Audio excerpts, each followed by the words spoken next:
Hello, everybody, and welcome to Heartlight Vedic Astrology. Today I was going to go through planetary transits, or Gochara, for the month of July 2024.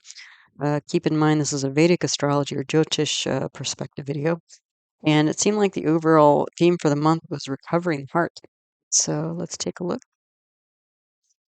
Note beforehand, information presented here is for educational purposes only and should not be considered medical, financial, professional, or life advice of any kind. If you are in need, please contact an appropriate professional for support. And you might take a minute or two to read the rest of this disclaimer. If you're new to Vedic astrology, Jyotish, or my videos, all of my teaching videos on the subject are my concepts playlist. They can all be found there. And wherever you see a double asterisk in one of my talks, that means there's a teaching video on that subject if you like to learn more.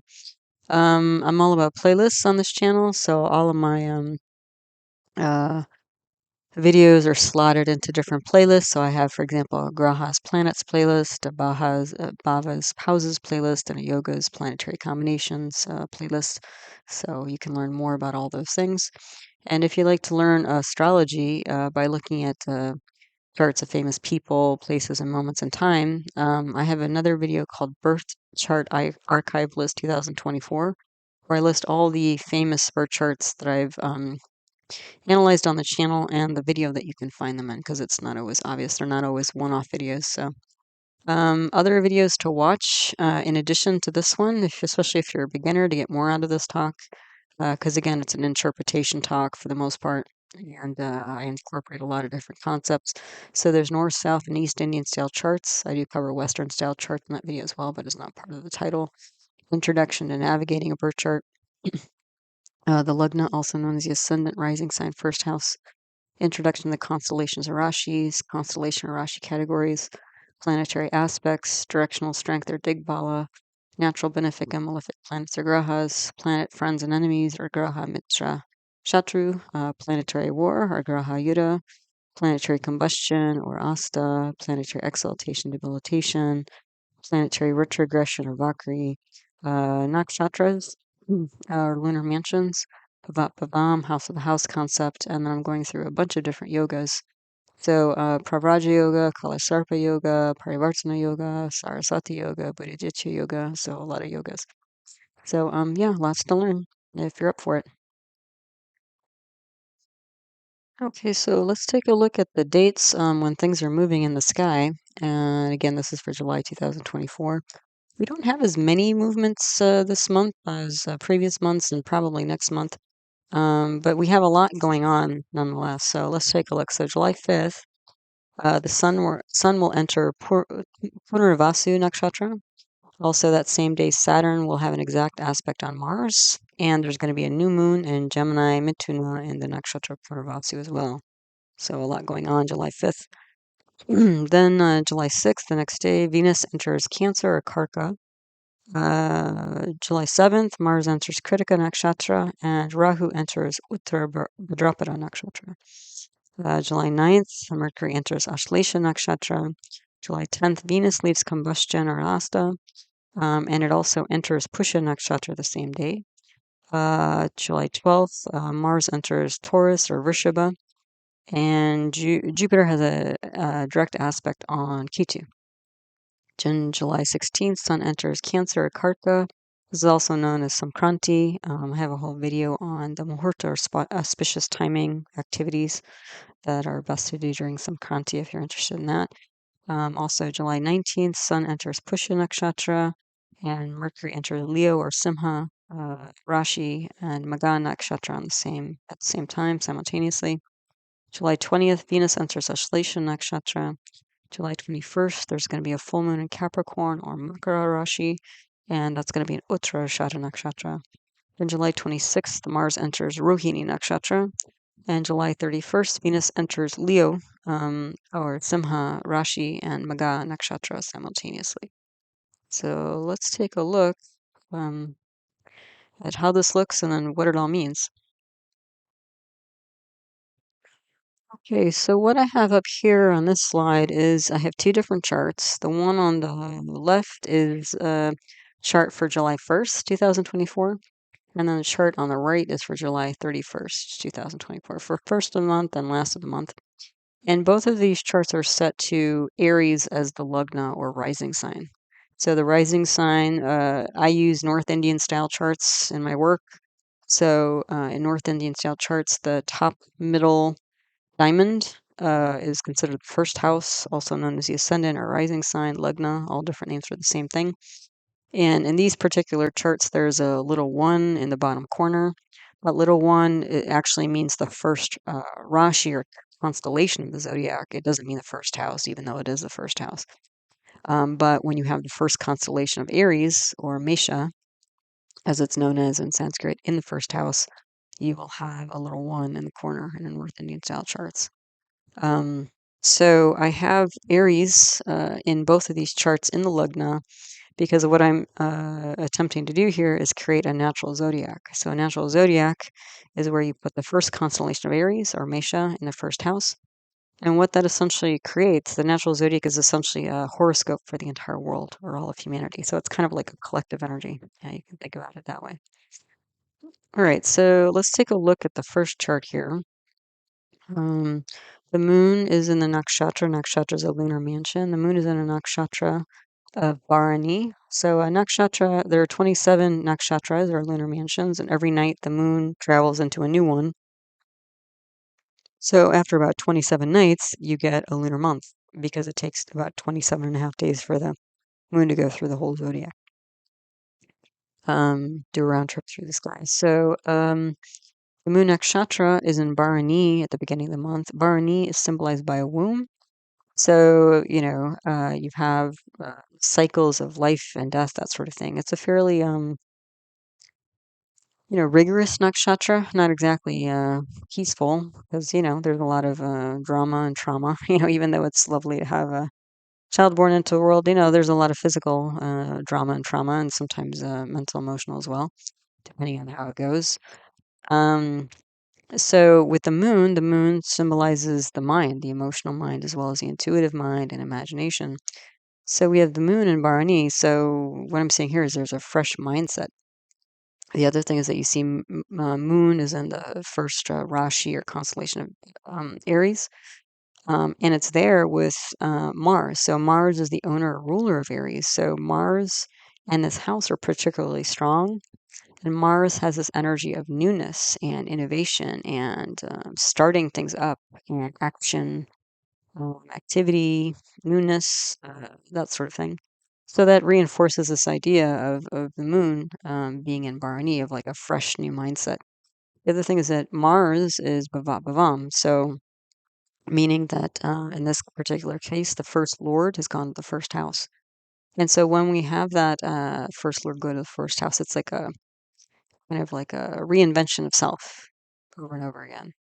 So not only is this a fresh new mindset and fresh new outlook, but a fresh new outlook specifically about self, both physical self and personality, and kind of potentially time to reinvent oneself. Yeah. So the Shah period means the planetary period. On the July 1st is Venus, Sun, Jupiter, Saturn. Oh, before I forget, the exact time of this moment is set at 1:11 a.m. Eastern Standard Time, just because that's when when Aries lines up with first house in my time zone. But getting back to the Shah period, so we have Venus, we have Sun, we have Jupiter, and Saturn. So Venus and Sun are together in the third house here. So Venus is a planet of creativity, and the Sun has a lot of vigorous action. At the beginning of the month, Venus is combust, meaning it's so close to the Sun that you can't see it. It's essentially eclipsed by the light of the Sun. But the third house represents things like expression, physical expression, especially, and also creativity and classic arts.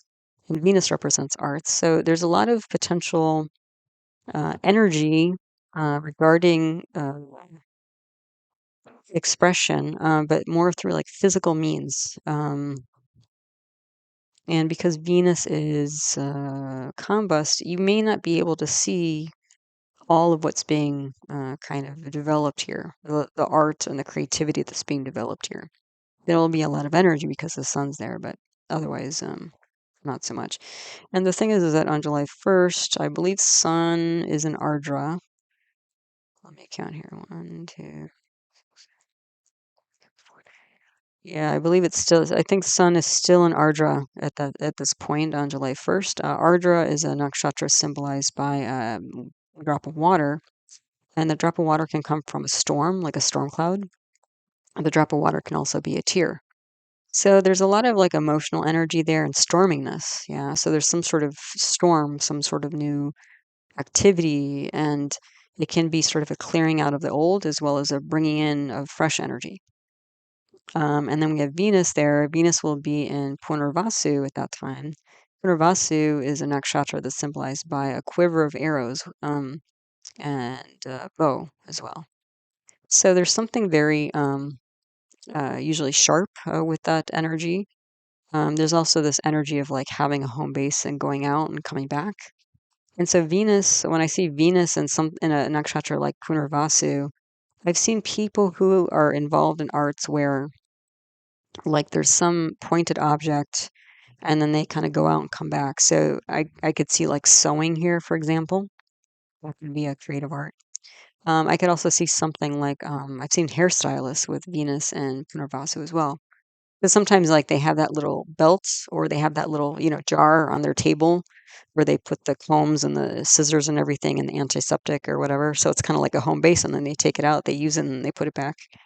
So, especially with this sort of sharpness that comes with Punarvasu, I could see this being like a lot of writing, like maybe journaling or something like that. Um, the other thing is that Venus is also bhavam. So you have the second lord going to the second house. So that could be like a lot of communication. And the second house represents oral communication. The other thing is that you have Jupiter in the second house, and Jupiter is a planet that represents oral communication. So, and at that time, Jupiter is going to be in Rohini nakshatra. Rohini is symbolized by an ox cart, but it's considered to be like the most attractive and even sort of seductive, alluring nakshatra of them all. Beautiful and sort of, lush and, sort of you can think of goddess Lakshmi, the goddess of wealth and abundance. I always think of that when I think of Rohini. So you have all this kind of like lovely speaking going on here.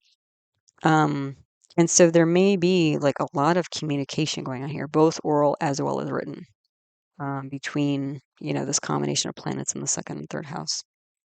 Also in this chart, you have a Ritika yoga. That's that Mars in its own sign. Um, so there's going to be a lot of strength for Mars. So a lot of, again, new activity there and strength and self, strength and kind of developing self. There's also a Kala Sarpa in this chart. So Kala Sarpa yoga is when you have all the planets on one side of the Rahu Ketu axis, the north and south nodes and the moon, or the other.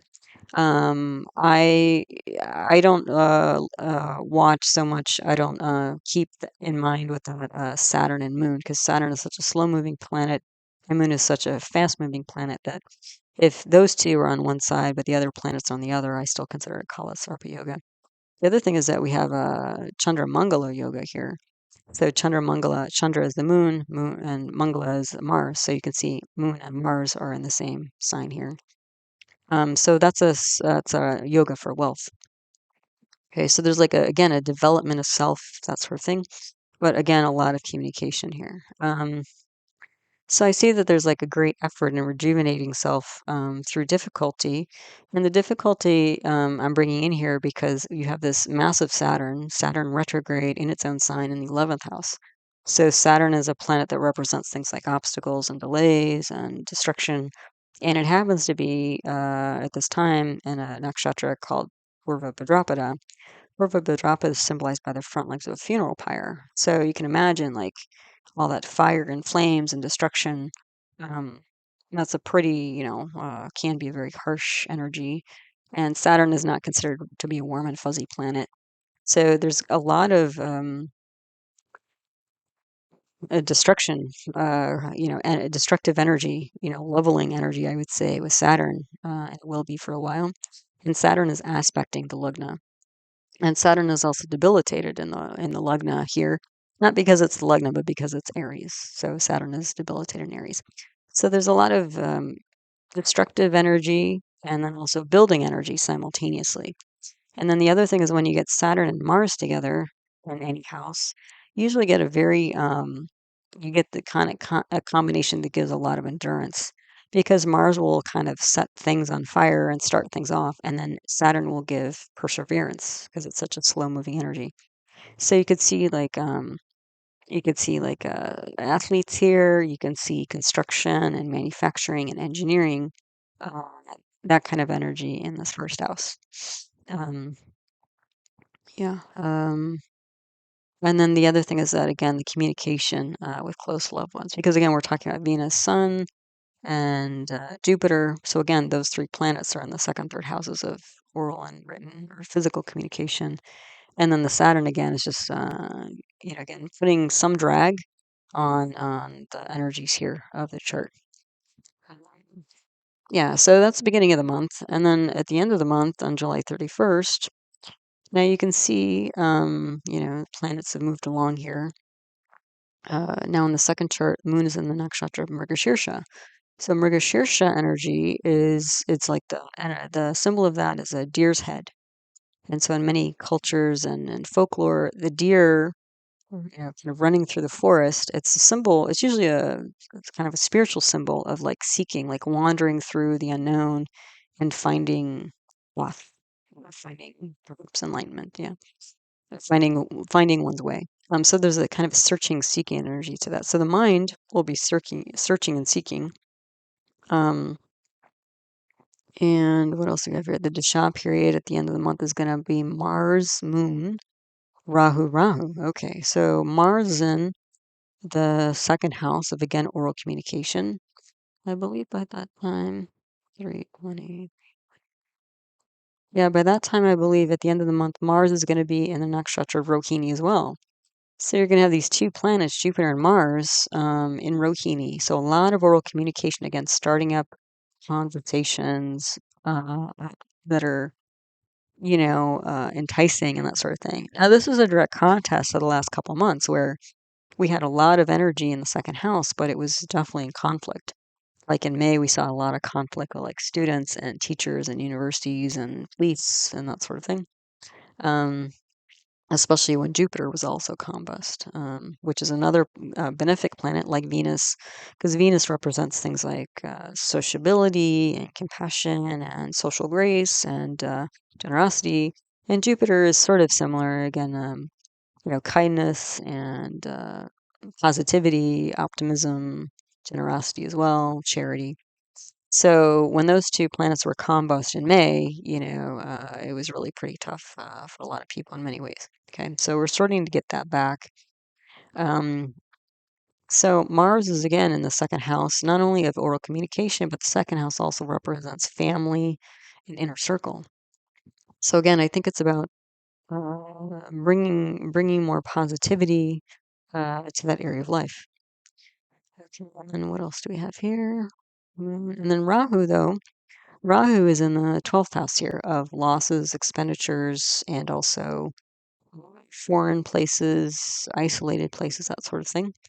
So, this might be something like trying to find calm and emotional ground with loved ones, and maybe through taking a trip, it could be. Um, yeah, so what did I write here? Do we have other yogas? Yeah, we have Kala Sarpa yoga again in the second chart. So more ambition. Kala Sarpa brings ambition energy. We also have Saraswati yoga because of the placement of Jupiter, Venus, and Mercury. And Saraswati yoga is a planetary combination indicating both education and creativity, the arts. And then Mercury this time is bhavat, bhavam. So Mercury is the third lord and it's gone three houses away to the fifth house.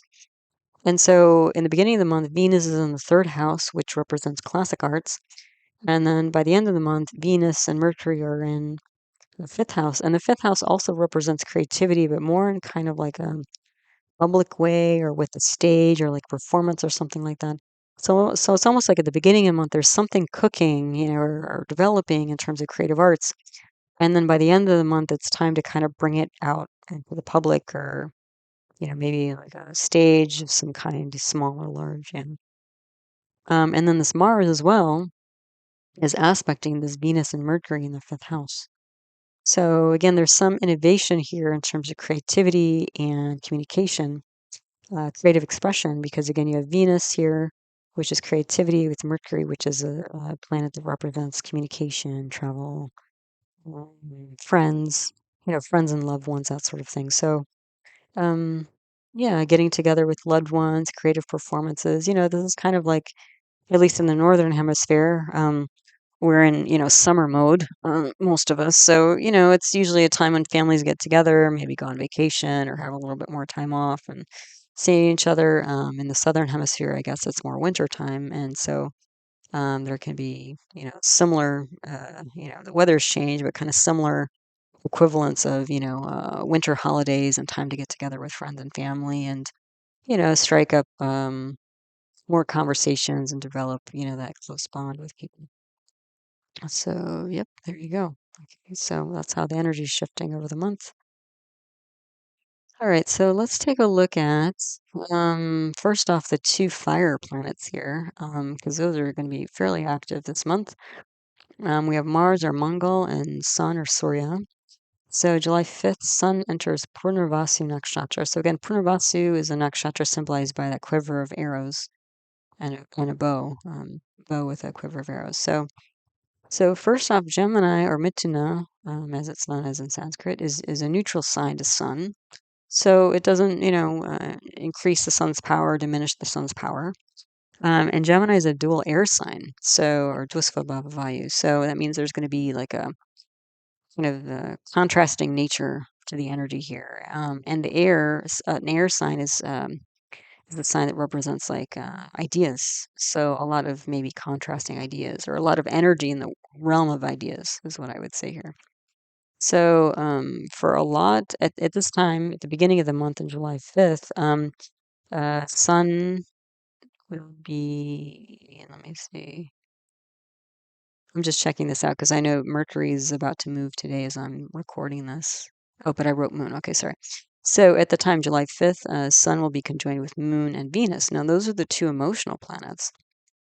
So Sun represents things like soul, career, purpose, pretty deep things. And Moon and Venus, again, represent emotions and creativity. So how do I say it's like, it's like this generating of ideas that are um, creative or emotional in nature.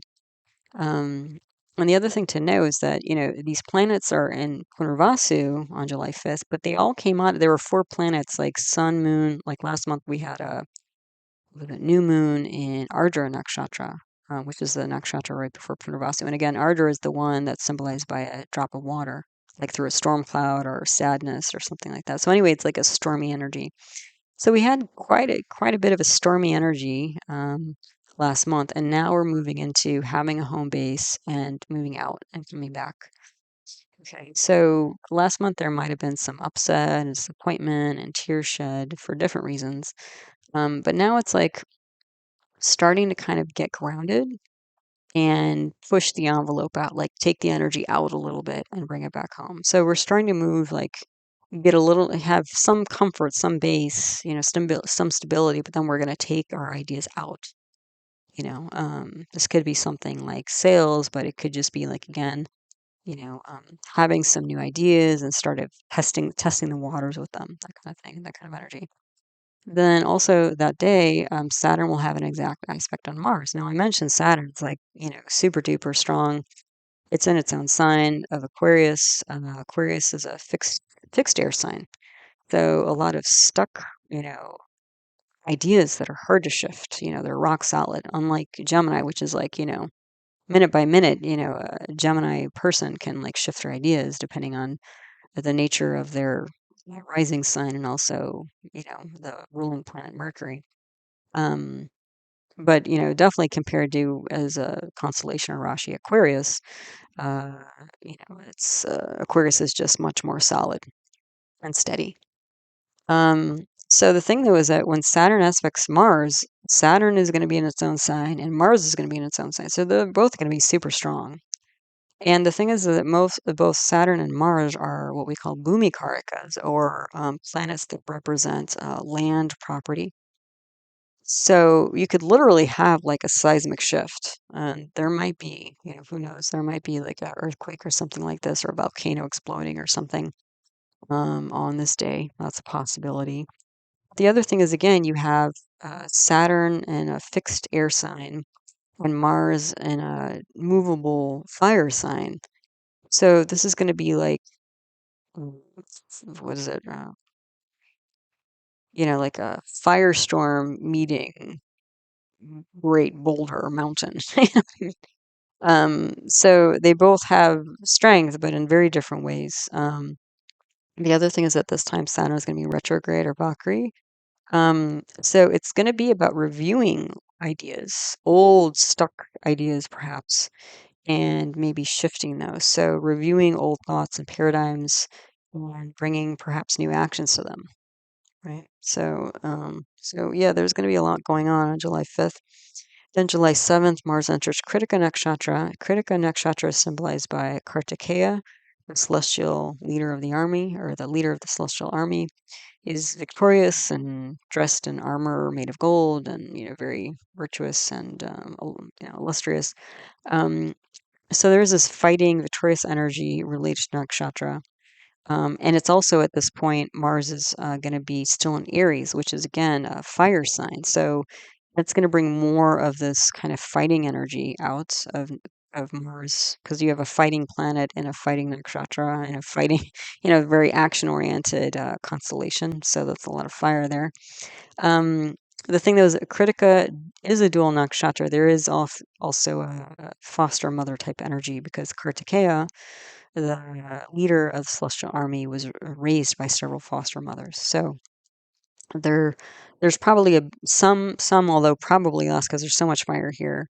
Um, there's this nurturing energy, but you'll get more of that nurturing energy once Mars moves into Taurus, but is still in Krittika.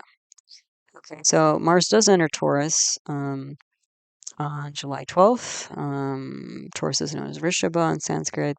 So Taurus is a neutral sign to Mars, so it's not going to help it or hinder it in any way.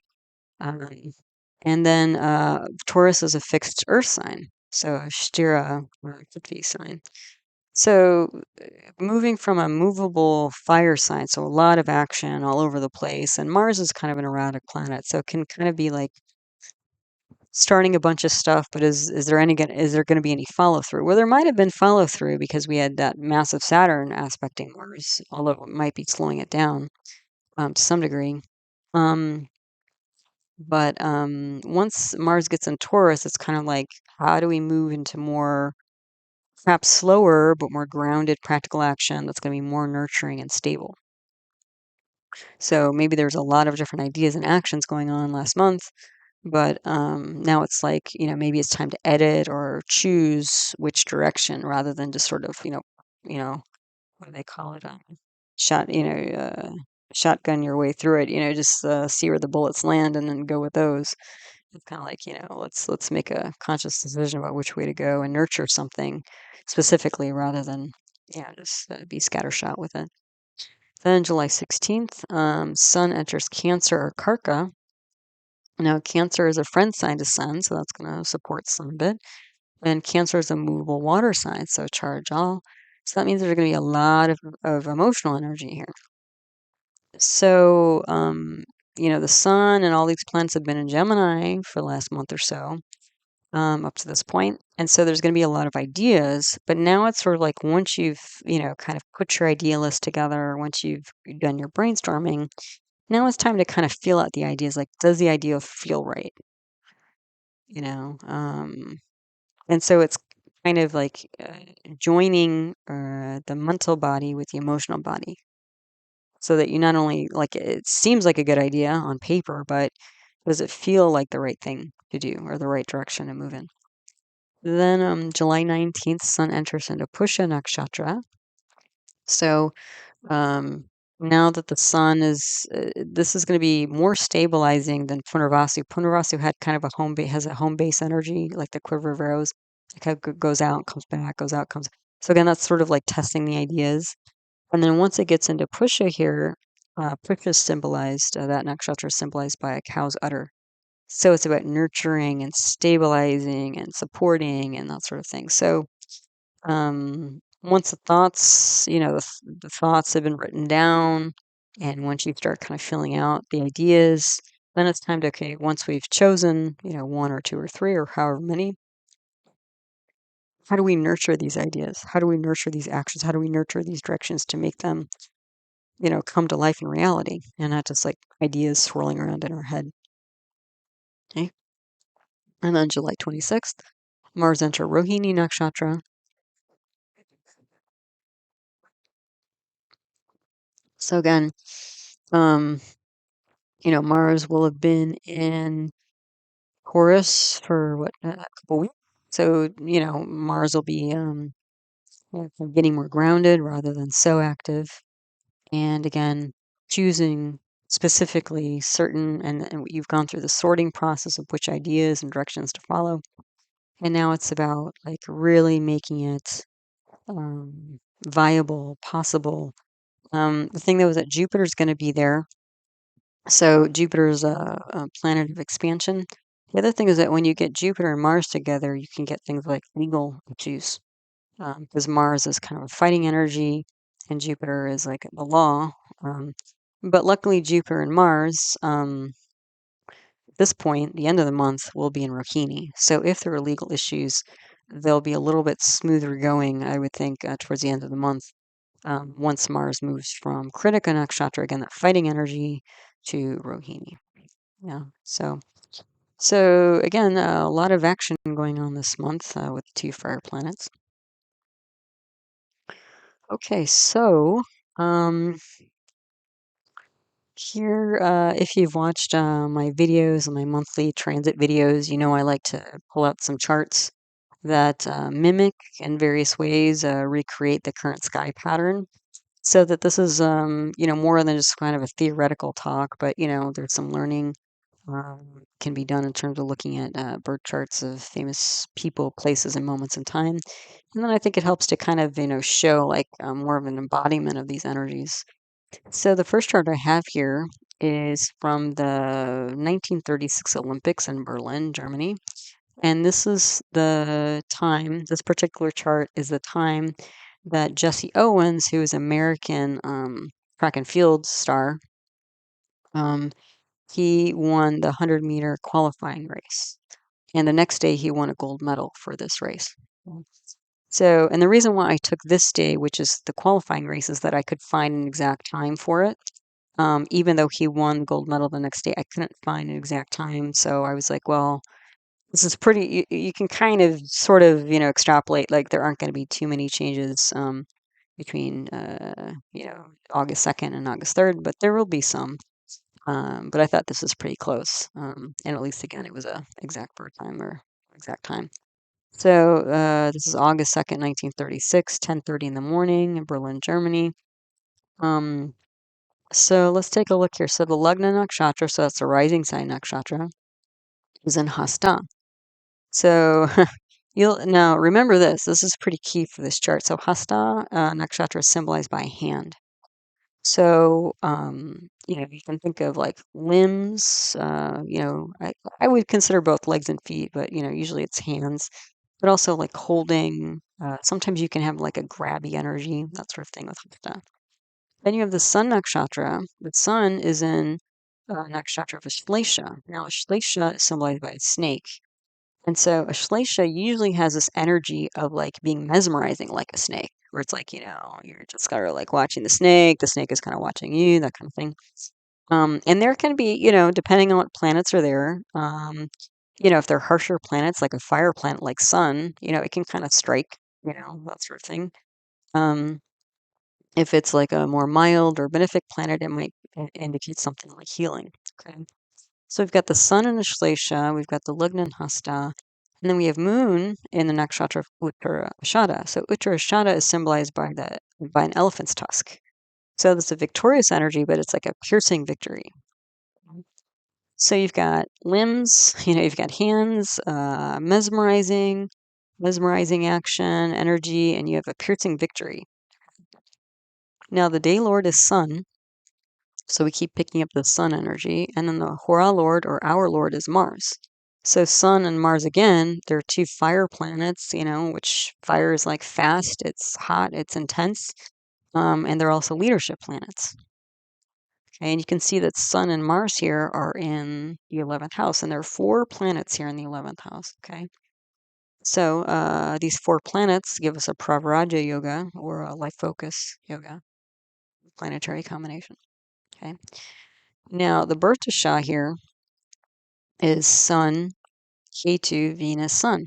So a lot of sun energy here. So the other thing that sun represents besides leadership, it can represent government.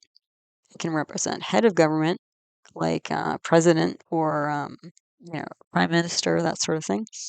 And then again, since what we're talking about here is Berlin in 1936, well, who was the government leader in Germany at that time was Hitler.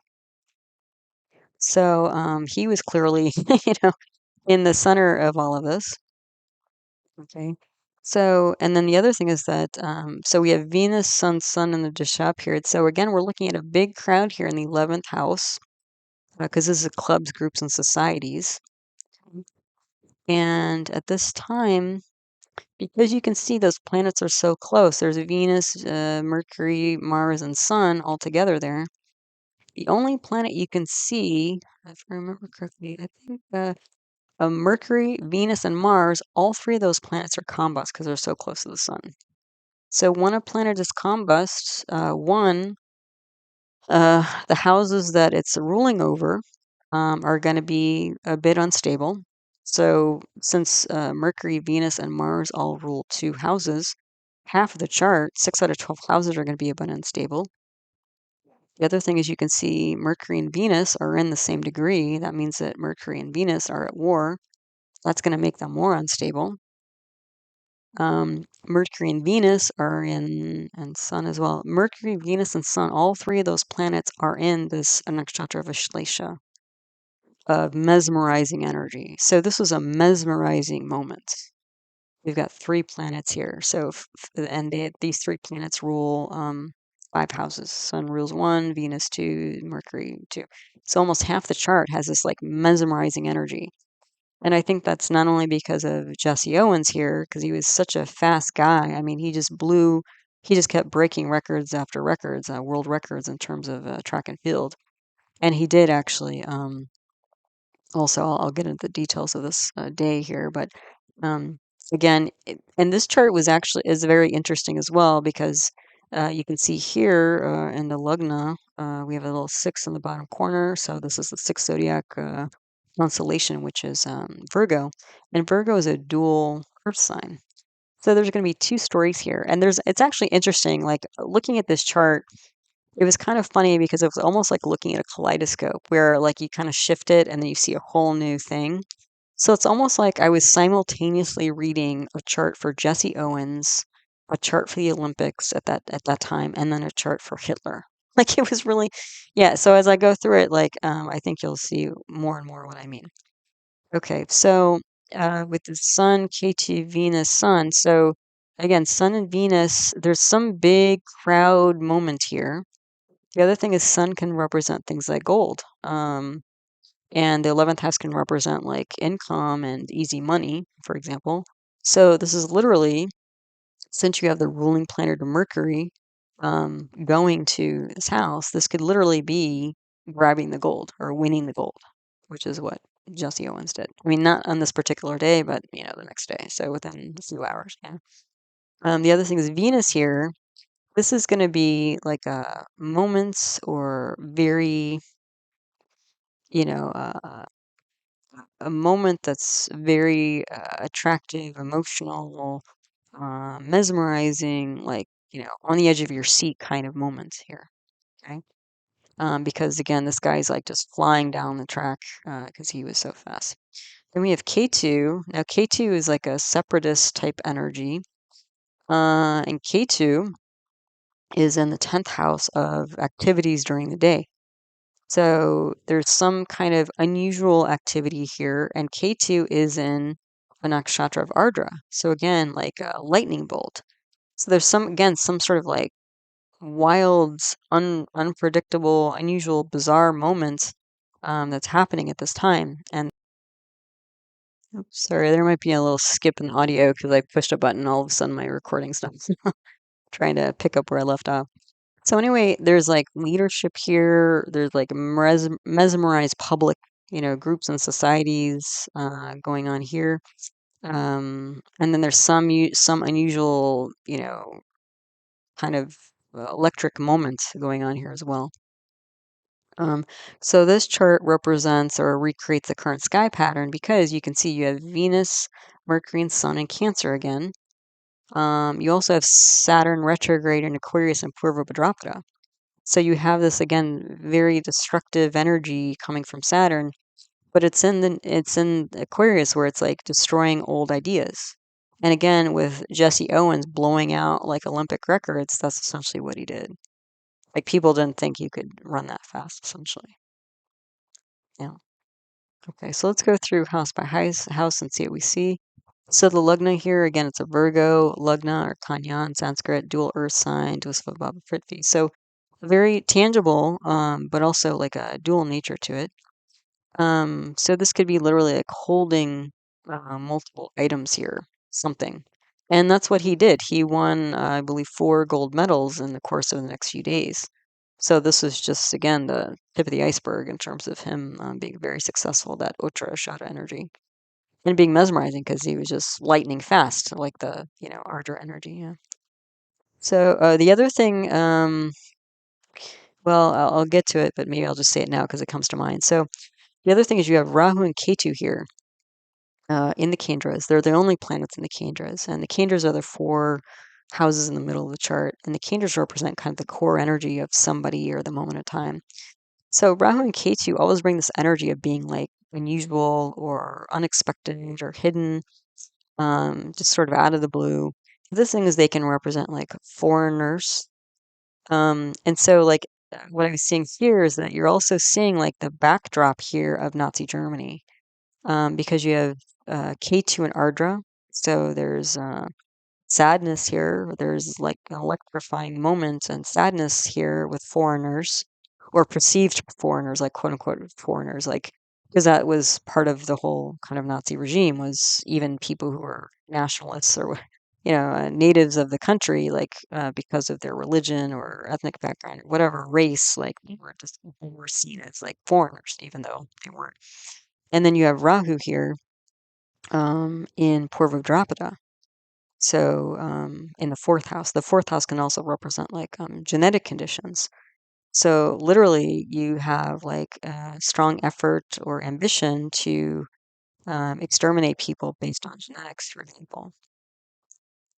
Besides, again, this whole moment, it's like Jesse Owens being a Black American who literally was not allowed to stay in certain hotels because of the color of his skin. And he goes to the Olympics and just blows everybody away with what they think the human body is capable of doing. And then you have this, unusual leader in charge in a very strange kind of time in human history. Yeah. So all of that's going on. Again, all of that's getting captured in the chart. Again, looking at it through sort of like a kaleidoscope type lens. Okay, so now the lugnation of the chart is Mercury. It's combust and it's at war, so very challenged Mercury here. So again, this is a very precarious moment. I mean, here's here's this black guy coming from America where he's not even allowed to like visit certain restaurants or go to the same bathroom as somebody who's white. And he's going to like Nazi Germany where they're like exterminating people for, being less different than that. Let's put it that way. And here he is, it's like breaking record after record. Wow, just he's got a lot of guts, this guy. The other thing is that the 11th house can represent things like gambling. So definitely him, and he was actually advised by many people not to go because they thought, this is it's just a good idea. You may not come back home type, thing. So anyway, so we've got Mercury, a very challenged 1st house here in Ashleisha. And the 11th house, though, is a kamasthana, so it's a house of enjoyment. So people were still going to, in the stands, filling up the stands to enjoy the races and stuff like that. And then you have that conjoined with the combust at war Venus. So Venus again is like, again, stunted social grace, which essentially what happened is that IOC chairman or president, International Olympics Committee president, basically told Hitler, like, you either need to meet all of the winners of all of the races and greet them and shake their hand, or none of them. And so Hitler decided to meet with none of them because it meant that he would have to like shake hands or something with Jesse Owens and other winners who, because of his philosophy, he didn't think should exist on the planet. Um, which is also interesting because, again, when we get back to this initial Lagna Nakshatra energy of Hasta, the hand, you can see like a handshake was a big political movement. To shake somebody's hand or not was a big political statement. And that's also what's very precarious here. It's like, is he going to shake my hand? Is he not going to shake my hand? That kind of thing. And all eyes were on, the leader, Hitler, and the players here. So then we have and then Mars was there. Mars is debilitated in Cancer. So we have a very erratic Mars energy of, again, leadership and being at home and going out, that sort of thing. And we have a full moon aspecting back into its own sign. So we have Venus and Moon there. Moon represents the public. So the only planets you can see in the 11th house, even though there are essentially five, well, actually six, because you also have Jupiter aspecting from the third house here. So there are basically six planetary energies in the 11th house, and the only ones you can see are Sun, so like leadership, Jupiter, which is like justice, fairness, that sort of thing, and the Moon, the public, and emotions. So luckily, you had this Moon in Uttarashada, and you have Jupiter here, and I think it's in Jesta. Let me just double Jesta, yeah. So Jesta is a nakshatra that's symbolized by a talisman, so it's like a protective amulet type thing.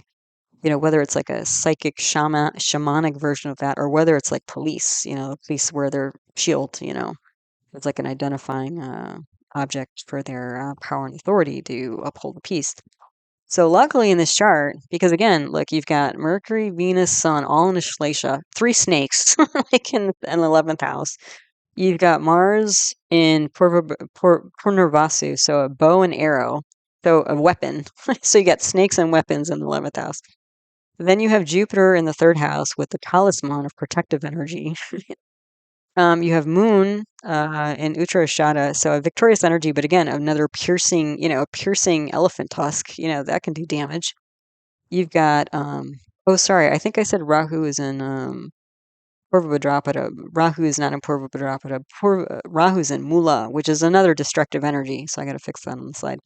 But Rahu's in a destructive energy. Saturn's in a destructive energy. Ketu's in destructive.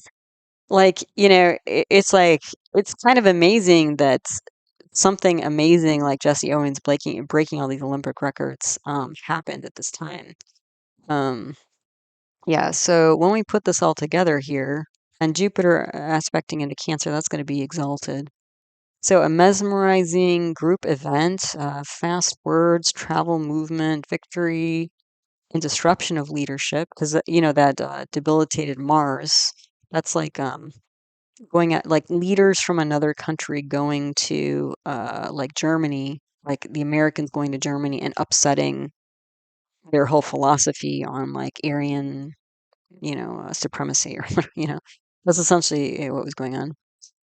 Victory and disruption of leadership. There's I'd say a hostile crowd, but again, under wraps, like because Mercury, Venus, and Mars were all combust, there was hostility there, but below the surface.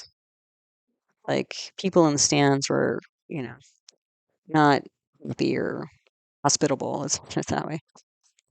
Challenges in grabbing the golds. Also in this chart, you have Kala Sarpa Yoga, which is ambition energy, Pravraja Yoga, focus energy, budhaditya Yoga, which is qualified. This is Mercury and Sun in the same sign. And it's qualified here, so that's intelligence. You have a Chandra Mangala Yoga, so there's wealth. So ambition, focus, intelligence, material wealth building. Then you have Chidra grahas. So these are the planets of vulnerability. And what was, again, interesting to me was Mercury and Sun are both double Chidra grahas. So again, Mercury, the ruling planet, this whole thing was a big thorn in the side of Sun, the leader. So Hitler, and all of his philosophy. I mean, it's all just like, getting thrown back in his face. Really. So I kind of saw this as like when I saw these energies together, I was like, wow, I mean, this guy really had some, strength to even think about, essentially it was like walking into the lion's den. That's the energy of this chart here. And to come out victorious, yeah. And then again, saving grace here was this Jupiter and Moon holding this and making sure like it didn't blow off into complete chaos, because that was what was bubbling underneath the surface here. So the other houses from the first house, if you go to the second house up and around counterclockwise, the second house lord is this Venus, combust Venus at war. That's aspected by Mars. So again, I'm seeing here many hidden oppositional conversations. They're not like, I guess they could have arrested and dragged these people off, like Jesse Owens off and murdered him or something. But he survived. They let him go, and yeah. But underneath the surface, I think there are a lot of oppositional conversations that were had. Um, the third house lord is Mars. There's a Jupiter there, retrograde, so there's strength, and is aspected by Saturn and Purvabhadrapada. So this would be breaking written records, right? Jupiter is like a law or a record. So breaking that, which is what Jesse Owens did. I think he ran the 100 meters in like 10.3 seconds, I want to say, 10.4. And the thing about this day, so some of this energy here of like, we've got 2 planets at war, 3 planets combust, 7 planets in like this really like intense, nakshatra energy here. The Lugna being so challenged. Well, the thing is like, so this particular qualifying race was at 10:30, and I think at this race he tied a world record. Then he had to race again. I want to say later that day. I think he ran later that day at like 3 o'clock or 5 o'clock in the afternoon, and um, he broke the record, but it wasn't allowed because the officials said that he was wind assisted. Because I guess the wind was blowing pretty hard, so they didn't count it. That's in the notes at the very bottom of the page. So second race at 3 p.m. He broke the record, but it wasn't accepted because it was wind assisted. But then over the next few days, he won 4 gold medals in this race and whatever other track and field stuff he was doing.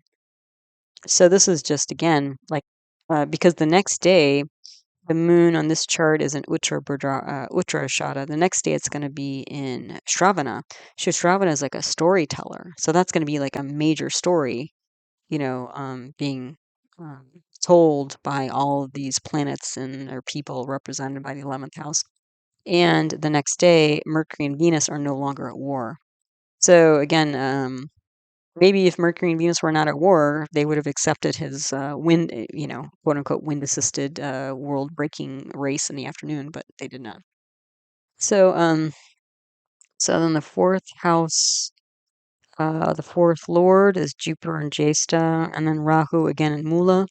So again, unfortunately, destroying the roots of foreigners because the fourth house represents genetics, home, family lineage.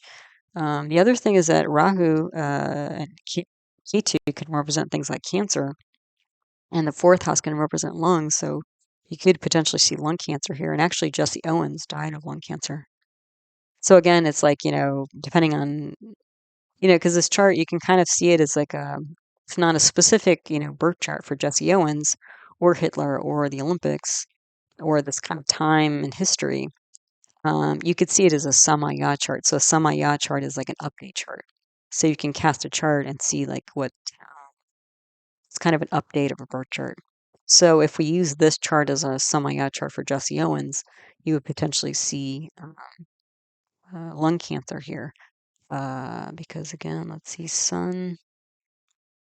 Yeah, Sun is a short Dasha period because after Sun, then there's Moon, then there's Mars, then there's Rahu. So yeah, within about 20, 25 years of this time, again, if this was a Samaya chart or update chart for Jesse Owens, that would be the development of lung cancer. Potentially, yeah, because that's when he would run Rahu. Okay. Then the fifth house here, the fifth house lord is Saturn, this massive Saturn. And the moon is there, and then all these four other grahas from the 11th house. So the fifth house can represent creativity, but also like a stage. So we're looking at like a hostile stage, hostile public, mind versus heart. Like there's a lot of contrasting ideas and thoughts and feelings here because like even Hitler, is all, trying to lead his nation and conquer Europe and try to convince everybody that, that different races and religions and stuff are inferior to others and let's get rid of them, blah, blah, blah. But here he is, like this, again, black guy from America, just like blowing everybody on the water with his physical abilities. And actually, what happened afterwards is that Hitler kind of used that to still support, he still used that to support his theory somehow, because I think he spun it like, well, clearly because black people are closer to their primitive roots, they're more physically capable than civilized white people or something. And then he suggested from that is that they should be banned from participating in sports. You know what I mean? So like even though like he was still like he was able to like spin this like even though it was clearly a major triumph, he was still trying to spin it to like fit his like ideology, which is just like wild. Nah. Anyway, so that's how his mind worked. Okay, so in the sixth house here, the massive Saturn, we have an aspect by Mars. So again, Mars is a planet representing enemies. The sixth house represents enemies. So this is going to be very strong, aggressive, military enemies. And then again, if we're looking at this chart as sort of an update chart for Jesse Owens, you could see like tax evasion here. And he was actually he had problems with tax evasion. He got I don't know if arrested, but he got convicted of tax evasion. So that was an issue for him. Then the seventh house, we have Jupiter aspecting its own sign here, and that's really great. I mean, that's development of independent business and partnerships. So for Jesse Owens, I mean, this guy grew up in poverty, and even after the Olympics, his fame and money lasted like a little while, but he ended up working in a gas station not too long after this. So his fame and rise, in the eyes of the world only lasted like a brief minute or so. But at the time, he ended up he had a sponsorship by Adidas, a shoe company, soccer shoe company. They contacted him before he went on the field, and they made him, their the face of their brand, which is like pretty amazing. And he got the gold medal. And then when he got home to the United States, he was given, I think, $10,000 or something by his state or city or something, probably the state, which was, a boatload of money at that time. So, it's very profitable. Then the eighth house here, the Lord is Mars and aspected by Saturn. So, again, long term difficulties with psychology, like just blowing people's minds about what's possible here. But you could also see like a lot of deep disturbance deep in the mind of Jesse Owens, probably Hitler, probably the public on many levels, like political, social, sports related, all of it. The other thing is that this Saturn, massive Saturn aspecting Aries in the eighth house, where it's debilitated, this could also represent bankruptcy. And Jesse Owens did file for bankruptcy as well. Then the ninth house here, the ninth house Lord Venus is aspected by Jupiter. So you have, I would say, a fairly unhappy authority, government authority here, but they're holding it together. Like, I mean, like I said, Hitler did not shake the Olympic winners' hands, but he didn't necessarily, do anything in the public view that somebody could really say, wow, this guy's really not good news. So, he kept it together. He could have really gone AWOL. But as far as his behavior, he was fairly modified. Um, could have been a lot worse, I imagine. So, then the 10th house here, I mentioned we have Mercury and Ketu. Uh, the 10th house lord is Mercury, which is very challenged, and Ketu and Ardra. So, this could also be like electrical technology, like TV and film. So that was going on. And the other thing is that, like, again, if we're looking at this as a semi-odd chart for Jesse Owens himself, this would be a lot of odd jobs, not a lot of stability in terms of jobs. And that was the case for him his entire life before the Olympics and after the Olympics. Like, after the Olympics, I think a bunch of the Olympics people were invited to compete in Sweden or something. And then Jesse went out and tried to get more sponsorships because that worked pretty well, I guess, with Adidas. And then he got dropped as like an amateur athlete. And then he basically, doors shut in his face. So even though he was like this super fast guy, like, again, this winning moment didn't last for more than a moment.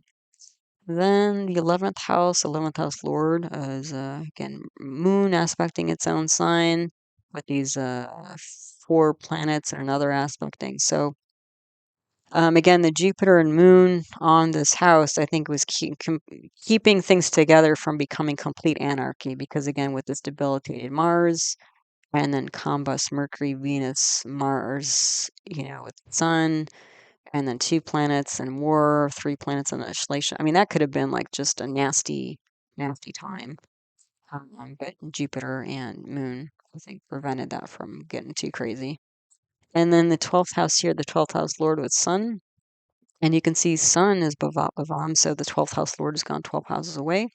And the 12th house represents things like feet. So this could be like very fast feet that win the gold, is what you can see. Um, and this 12th house is also aspected by Saturn. So again, we're seeing like multiple losses here. And again, I put here golden feet. Yeah, so these feet of his won a lot of gold. And I got a few notes in the end here. Most of I think I mentioned already. Oh, in 1935, so the year before this, he was at another race and he broke 4 world records in 45 minutes. I mean, that's wild.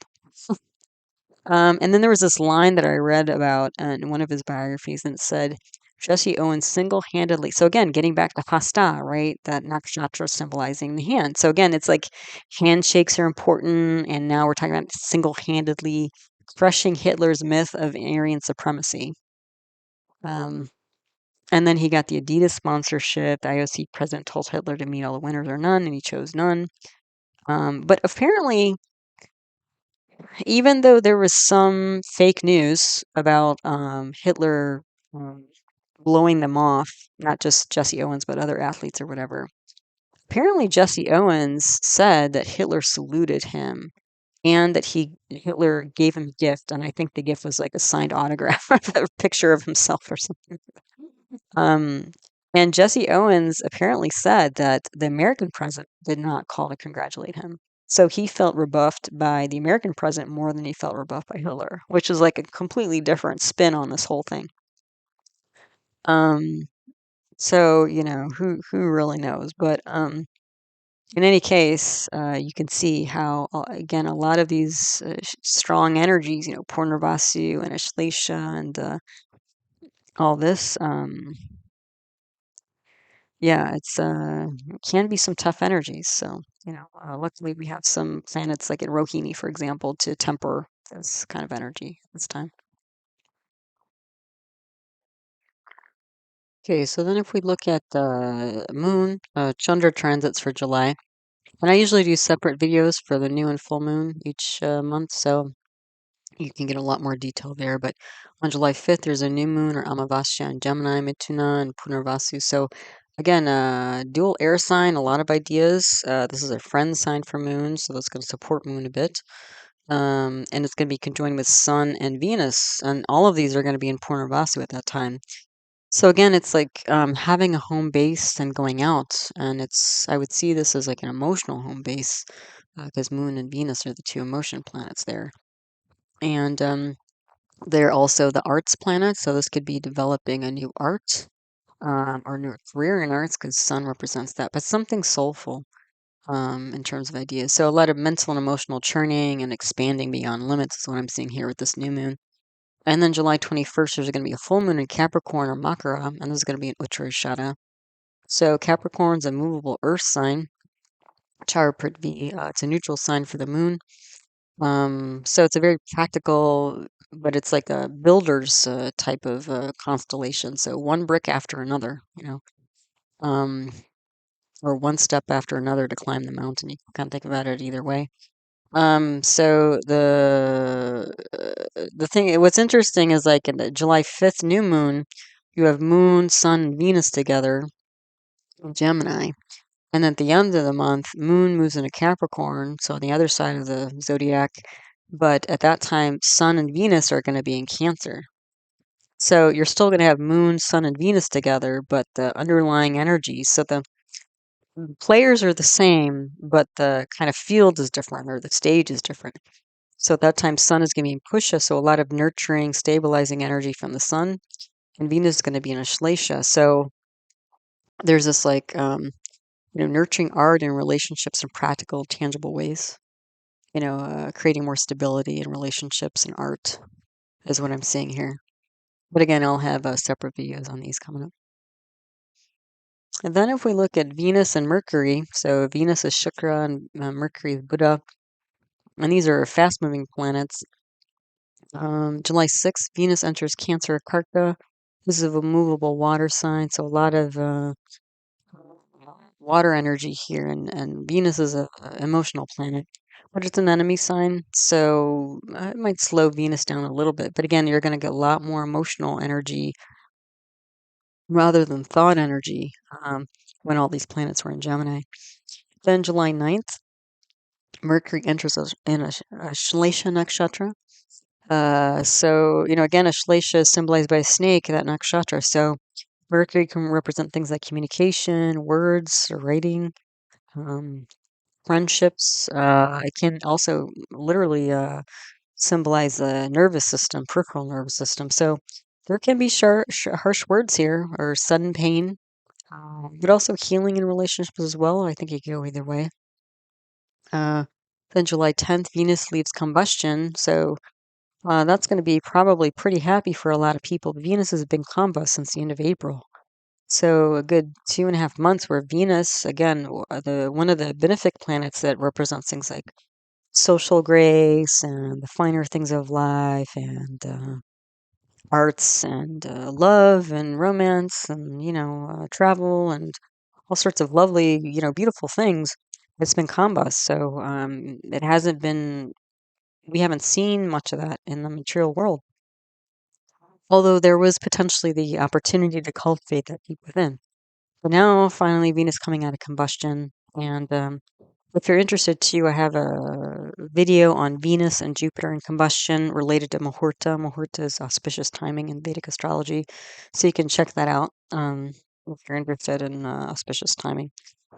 But so what's interesting is Venus not only is combustion, but Venus enters this lovely nakshatra of Pucha, right? Nurturing and stabilizing. So it's almost like this could literally be a loved one who's been sort of MIA, kind of, you haven't seen in quite a while, 2+ months.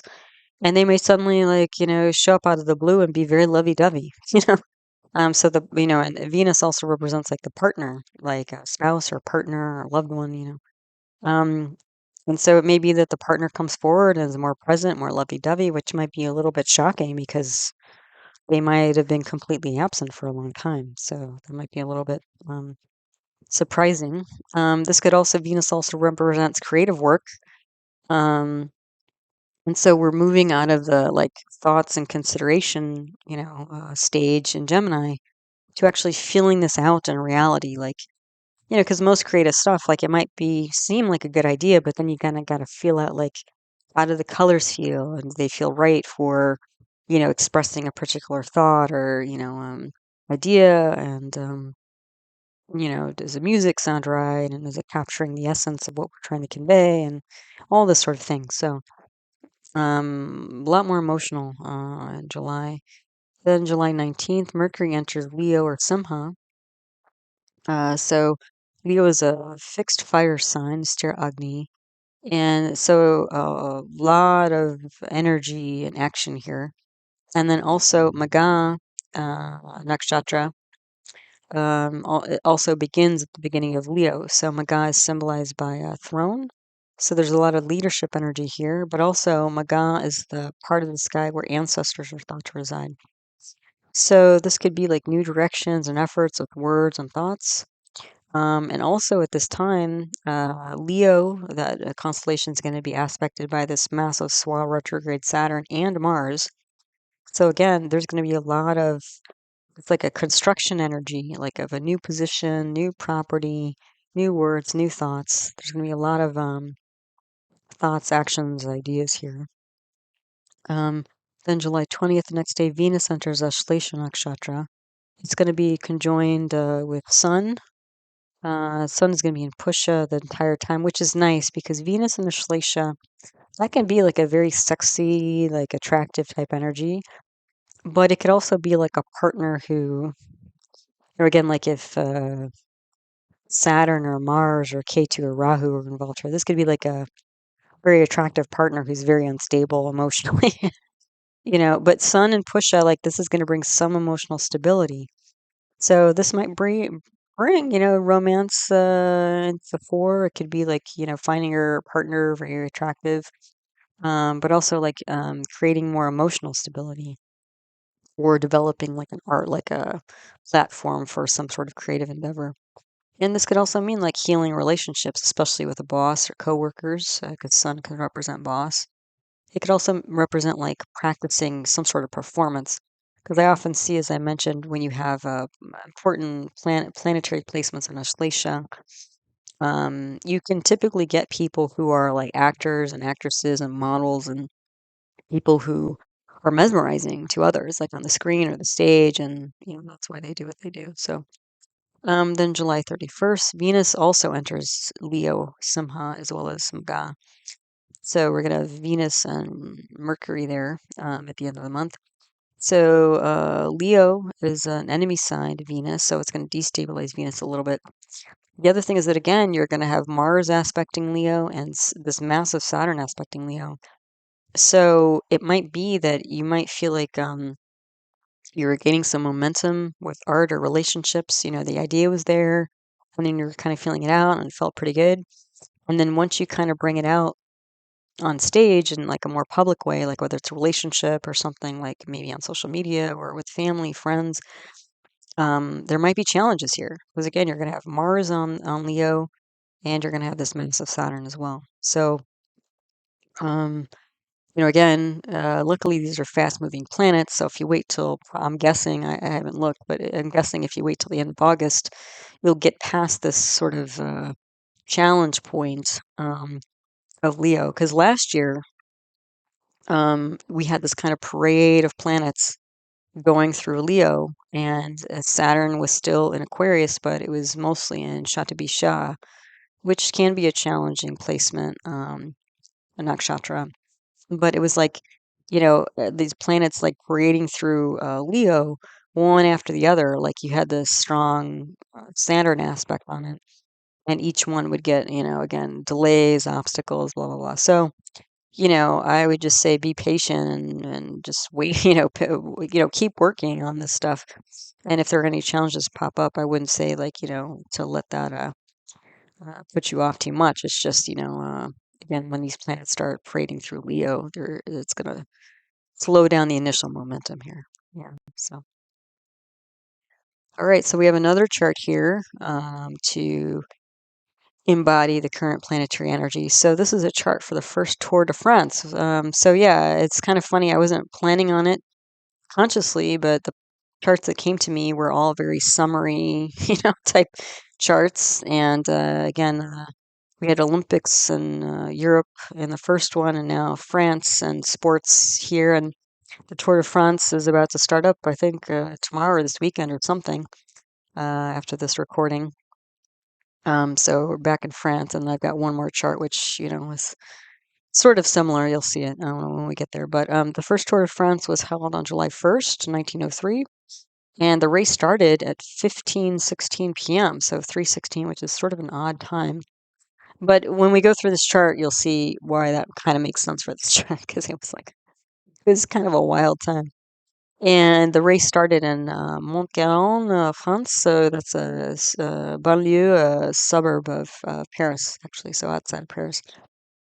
So the Lagna nakshatra was in Swati.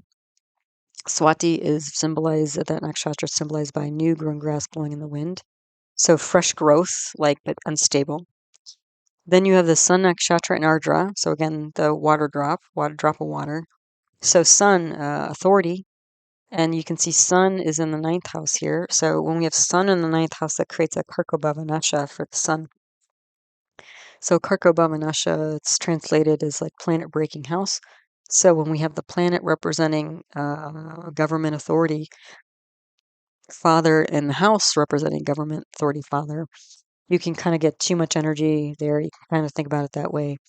And then there's usually problems. So I would say that there's a big shakeup here with administration, and we'll see how that plays into this moment in time.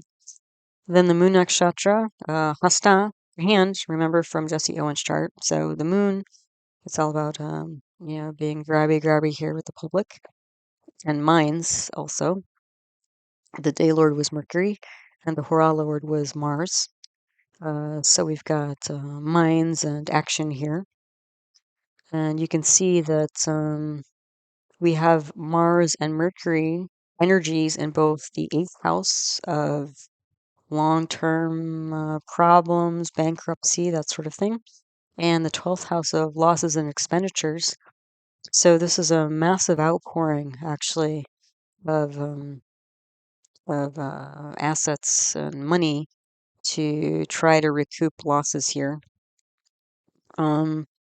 And then the birth shot with Sun, Ketu, Venus, Sun. So again, there's some administrative problem here. Ketu is in the sixth house of, acute issues, problems, loans, problems with loans, finances. And then Venus is kind of like in the Jesse Owens chart. Venus is in the 11th house of clubs, group, society, and also income. So yeah, we can see that there's unusual issues going on here, acute issues, disturbing authority. And now we're trying to use Venus. So Venus can represent people, but Venus can also represent vehicles like bicycles. Clubs, we're going to try to get biking people and biking clubs on board here. And luckily, Venus is the ruling chart for the planet, because we have a Libra rising, Tula rising chart here. The other thing to note, so we've got 9 planets in classic Jyotish. You can see Jupiter, Ketu, Mercury, Moon, Mars, Rahu. 6 out of 9 planets are in negative houses. That's what we call Balarishta yoga. So a Balarishta is like a strength of child. So when we see something like this, like in a birth chart of somebody, we might wonder if the child is going to have major problems in childhood, or possibly not survive childhood. And this was a very precarious moment. Kind of like the Jesse Owens chart, but in a different way. But I'll get into the details here so you can hear the history, which is actually kind of an interesting story here. But so that's what we've got going on. And this chart recreates the current sky pattern, because Sun is in Ardra currently. Venus will be in Maga by the end of the month. Sun is retrograde and in its own sign. In this chart, it's in Capricorn, so a movable earth sign instead of a fixed air sign of Aquarius. Rahu is in Hasta and Ketu is in Revati. Now, right now, Rahu is in Revati and Ketu is in Hasta, but there's a lot of similarity in Ketu Rahu. So, seeing these planets in these nakshatras, it's pretty similar in my mind. Okay, so let's go through the chart. As I mentioned, this is a Libra rising chart, Tula, movable air sign. So a lot of ideas going on here. And it's aspected by this Swa retrograde Saturn. Luckily, Saturn is exalted in Libra. So that's going to bring strength to this chart at this moment in time. And Saturn is, again, a slow-moving planet, so it represents things that last. So even though this is a very precarious moment because you have got 6 planets in negative houses, again, you've got a couple planets here saving the chart, so to speak. Like, luckily, again, the owner of the Lugna here has gone to is a positive planet, gone to a positive house. And then Saturn, again, is bringing strength to the whole thing. So, and Shravana, again, is a nakshatra that indicates like storytelling. So, beginning of a long tradition of an endurance story here, which essentially it's an endurance race, right? So in Lagnatia, Venus is in Maga, so again, leadership energy, throne. So, who's king of the vehicle here, king of the bicycle here, or leader, king, queen, to be gender neutral, choose whichever royalty, there you go, royalty, gender neutral, royalty of the vehicle here, bicycle here. And the 11th house is again a combustion, so enjoyment and money, so income. And that's actually what it was all about when we get into the story here. So enjoyment, master of vehicles. There's a kala sarpa yoga here. So ambition. We have a shasha yoga with this massive Saturn in its own sign in a Kendra. So that's going to bring a power. There's a balarisha yoga again. This thing barely got off the ground here. Very precarious. And now also the chitta here are Mercury twice over. And you can see Mercury in the 8th house. And you have Moon in the 12th house, and then you have Sun here. So again, authority and Mercury, Moon, these are the 2 mind plans. So this is they didn't really know. This is like an idea, again, a movable air sign, a lot of ideas here, and they didn't know if the idea of this was going to take off or not and save their heinies. Because what was going on, this was actually a publicity event, essentially. So the deal is that the first Tour de France was organized and sponsored by the newspaper L'Auto. So the car, that's the name of the newspaper in French, which today has been changed to L'équipe, which is the team. Okay, so I guess it's gone from vehicles to sports, I guess, sounds like. Now, the thing is that this newspaper at this time in 1903 was losing, it wanted to try to boost its circulation because it was losing to its competitor newspaper, Le Vélo, which is the bicycle. Okay. So they came up with this idea to gain publicity and boost their sales of their newspaper by organizing this bicycle race, endurance bicycle race. Okay. Now the thing is that they tried to organize it and they got so few applications. I think, what did I hear? So they advertised this and they got 15 applications. So it was like, what's the point of that? So what they did was they delayed for a month. It was supposed to happen in June, so they postponed it to July, and they also increased the prize money. And then they got 79 applications, and of the 79 applications, 60 people started the race, and then only 21 of the 60 completed all 6 stages. Okay. And there are a lot of injuries, and there are scandals with like pacers of cars and other bicycles and stuff, which were allowed in other races, but not in this one. So, there was like pandemonium here. So anyway, that's kind of the background here. But let's take a look at the chart. Oh, wait, I talked about the Shirgrahas. I also missed here. So the yogi duplicate yogi. So again, this is a planet in 2 ways representing wealth here. Is you see in the 6th house of acute issues. So money was on the table. Money was an issue here. And also Jupiter represents publication. Like, can we produce enough, get enough sales of our newspapers, to keep us afloat in this business, in this newspaper, keep this newspaper going. The other thing is Aviyogi is a planet representing, dearth, and that's the sun in Ardra. So this administration, I mean, these guys were sinking essentially and stormy, and they're trying to figure out like how do we save our, heinies here essentially. So yeah, so that's the background. So anyway, the 2nd house here, if we move there, 2nd house lord is Mars, which has gone to the 12th house. It's aspected by Mercury and Jupiter. Mercury and Jupiter, oh, and also K2. Yeah, K2 as well. Mercury and Jupiter, this is publicity. So a lot of, trying to get some, media buzz here. publicity. And again, Mars going into the 12th house, that can indicate long distance sports, in isolated places, because it went this pretty good circle over quite a bit of distance in France. This is also could be like loss of money here. I mean, they had to put in a lot of money in order to save the newspaper, but it ended up coming back to them. Yeah. And again, we have Yogi, and again, Jupiter not only represents media and publication, but for this particular chart is um, a planet indicating wealth. So luckily, it's aspecting the second house of assets. Yeah. Okay. So now, yeah, then the third house here, third house lord is Jupiter.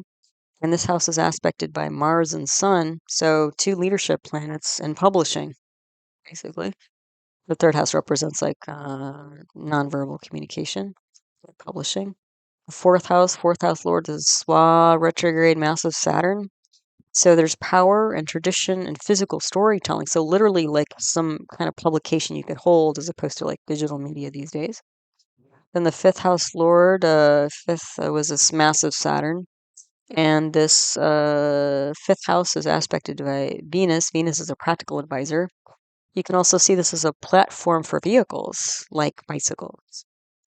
So it's like a way to, like a lot of these, I was surprised. I don't know why I was surprised. I don't know much about sponsorships and sports, especially in 1903, but quite a number of these people who were competing in this race, a lot of them, quite a few of them were from other countries beyond France.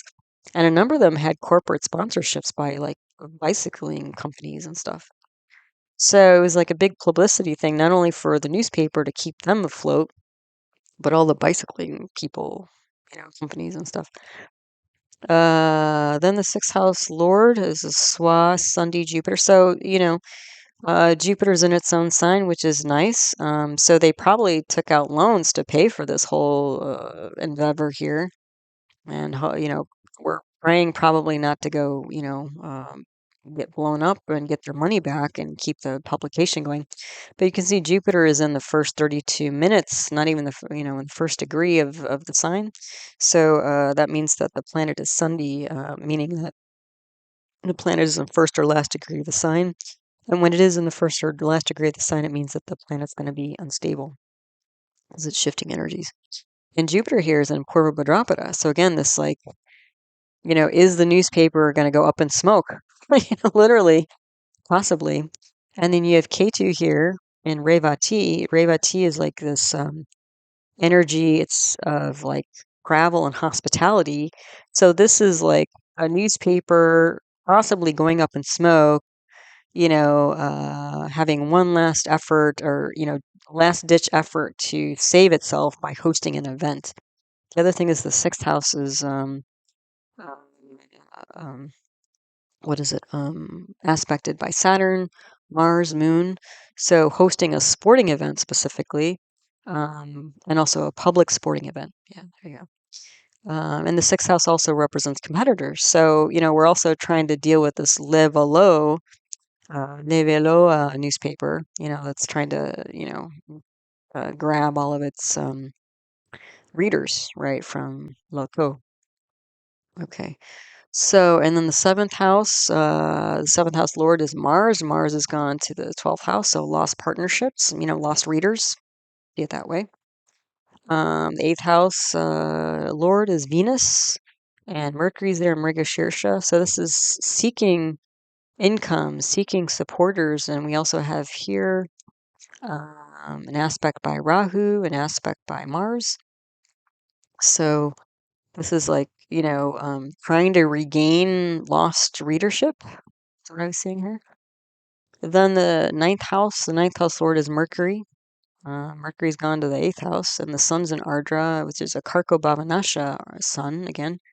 So stress, changing, administration, potential loss of position, and bankruptcy is what they're trying to deal with and avoid. And the 10th house lord is Moon, and this house is aspected by Jupiter, Ketu, and Saturn. So this could be, well, how do I say, like lost, unusual ways of recovering lost work in publishing. Again, like trying to save the paper, essentially.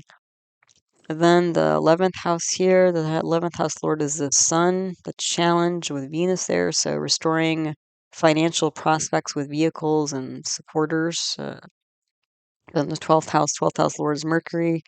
And then you've got Rahu here, Moon here, Mars here, and then aspect by Jupiter. So again, attempting to avoid bankruptcy by regaining lost supporters or readers. So yeah, I didn't know all that was the backstory for the Tour de France.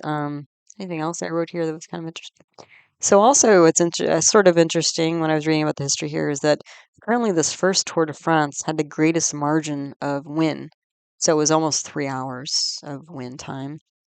And, again, if the real effort here was to increase circulation, from the first Tour de France, they created a special edition paper and they printed 130,000 copies. And the normal circulation increased from 25,000 to 65,000, so more than doubled. And because of this Tour de France, actually, they put their competitor Le Velo out of business. So this worked in terms of a public media campaign to save the newspaper. But we just know it for bicycling, these days. So anyway, I thought that was pretty interesting and cute. Okay, so then we have the slow-moving planets. So we have Jupiter, or Guru, Saturn, or Shani, Rahu, Ketu for July. July 5th, as I mentioned on the previous slide, Saturn has an exact aspect on Mars. Then July 7th, Rahu will enter Uttara Ashada Nakshatra. So Rahu has been in Revati, which is again about traveling and hospitality. It's a pretty gentle nakshatra. Uttara Ashada is symbolized by the back legs of a funeral pyre. So it is this kind of kind of a destructive energy in some ways. But there's more detachment with it. So this can actually be like a conscious detachment. So there can actually be like a renunciate type energy or spiritual evolution energy. And the thing is that Rahu can represent things like that as well. So there may be this shift from like kind of a focus or ambition towards travel and enjoyment and kind of more cushy hospitality to a little bit more austerity, I would say, to gain spiritual, uh, make gains on the spiritual level. Yeah. Then July 12th, Jupiter will have an exact aspect on K2. K2 will be conjoined with the moon, and Jupiter will be conjoined with Mars. So this, I think, can potentially bring more harmony to mental, emotional, and physical issues here. Because again, when you have K2, that alone can symbolize things like mental health issues. And moon together with K2 can definitely represent mental health issues. With this Jupiter, again, by that time, Jupiter and Mars will both be in Rohini. And so this is like bringing like a fresh, soothing, balancing, nurturing, uh, generous, charitable energy to this potential mental health challenge that's going on.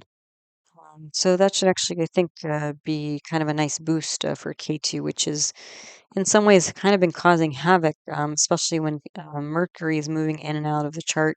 Because when Mercury moves into certain signs, then K2 will aspect its energy 5 and 9 houses away, bringing more of its chaotic nature to those parts of the chart. So, yeah, again, I think this Jupiter K2 aspect thing should be pretty nice, actually. All right, so last chart here. So if you're not into sports, then we've got for you, the rest of you folks. So this chart is the debut of the modern bikini, which happened in Paris, France. So we started in Germany, and then we went to Paris. Well, outside of Paris, now we're in Paris. So again, and actually, it was funny. I was watching on YouTube. They had some fashion show of historical athletic wear in Paris. So they were like strutting on the streets of Paris. I think it was like a Vogue, some kind of Vogue magazine publicity thing. So they had all these models like posing and dancing and, in the streets to some really cool music. And he had all these like really interesting, again, historical versions of athletic wear through different decades and stuff like that. And I just thought, wow, this is very French. Between the fashion and the sports and the how would you say, just the presentation style and, walking the runway and all, it was actually pretty funny and cool at the same time. So anyway, July 5th, 1946, and I don't have a birth time here, but on this day in Paris, France, there was a fashion show where the modern bikini was debuted. And there have been bikinis, in ancient times and that sort of thing, but this was sort of a comeback or like kind of a push forward of the bikini. So for this chart, it's not a Udaya Lagna, it's a Chandra Lagna chart because you can see Moon is kind of in the midpoint here of Virgo. So Moon is actually in Virgo all day. So I thought, okay, let's look at the Chandra Lagna here. So the Lagna Nakshatra, I don't know because I don't have a birth time. The Sun Nakshatra, again, Sun is in Ardra, so that's like the current sky pattern. The Moon Nakshatra, so if it was before 1014, when the bikini was debuted, then Moon would be in Uttara Falguni, which is all about like enjoyment of life and fire things of life. If it was later, then the Moon would be in Hasta, which again symbolized by hand. So, something very handy or practical or grabbing, the attention maybe of the Moon, the public. The day lord was Venus, so Venus is again a planet representing sensuality, sexuality, women, arts, also fashion. Hurrah, Lord, I don't know because I don't have an exact birth time. Now, the birth to Shah before 1014 in the morning would have been sun, and after 1014 would have been moon. So we can have, again, leadership, public, that sort of thing. So this chart recreates the current sky pattern because you have Sun and Ardra. You have Venus and Mercury in Cancer. Jupiter's aspecting the Earth signs.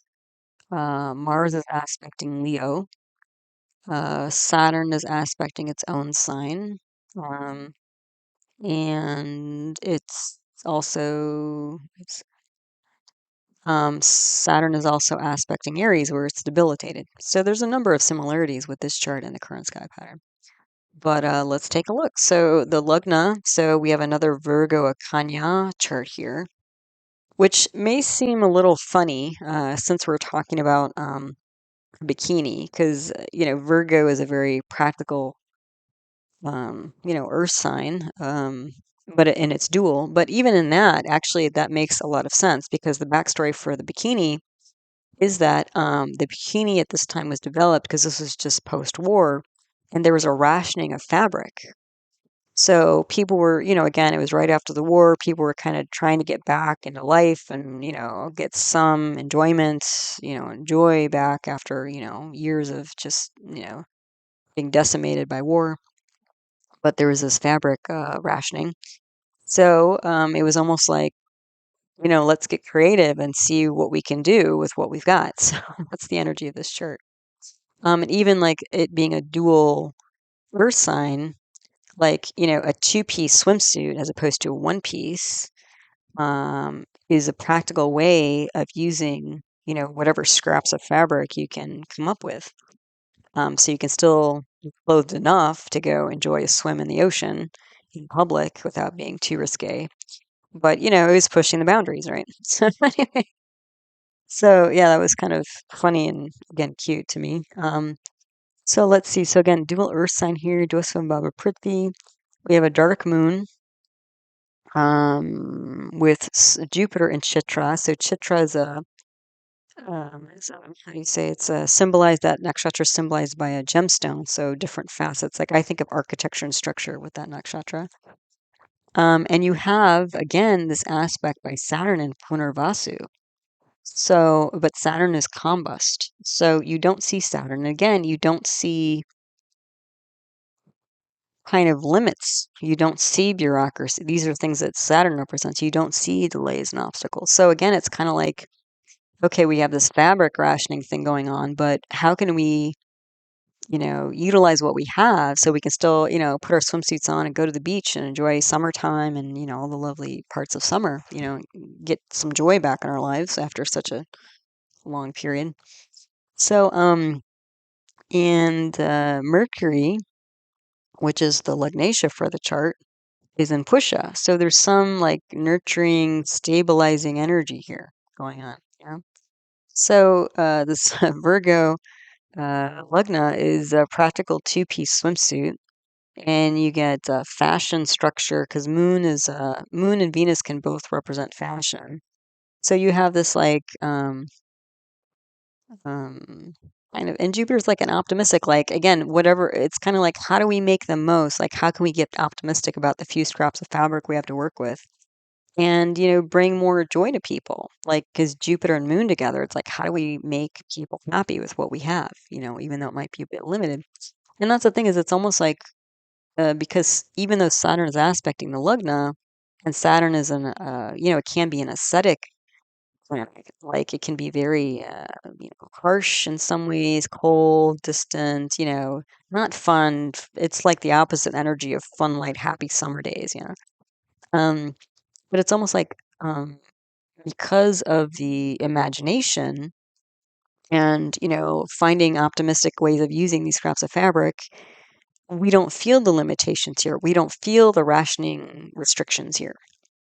And also like the, making the sexy swimsuits and all that kind of stuff. It's like, it's bordering on risque. It did raise the eyebrows of, the religious community, some religious communities and stuff, which we'll see when we get to the ninth house. But, um, it's like, and there's also a parivartana, exchange of houses between Moon and Mercury. So Moon and Mercury, the two mind planets, are all over this chart. So it's all about like how do we, so in the first house you get Mercury, Moon, Jupiter. How do we like increase happiness, make people happy despite the, physical limitations going on here with the fabric rationing. Yeah.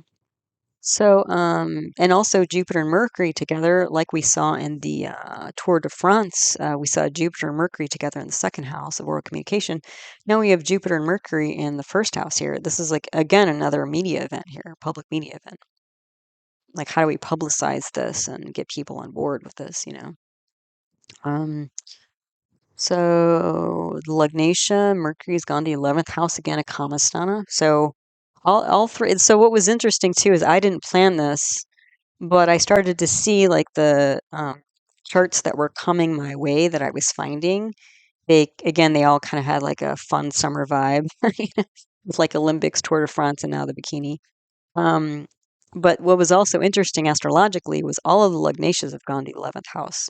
Now, I haven't done the 11th house video, symbolism video yet, but that's coming in the next, week or so. So, you know, keep these charts in mind if you want to see that video, and then come back to these, because these will be good learning charts for applying the 11th house symbolism. But anyway, so the 11th house is a kamasthana. It's about enjoyment, and you have Mercury here enjoying Venus and Ashlesha. So this is fashion and women getting a lot of attention, mesmerizing, that snake mesmerizing energy of an Ashlesha.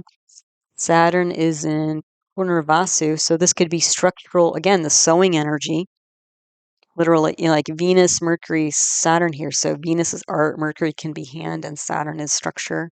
So this could literally be sewing, sexy, attractive, clothing for people.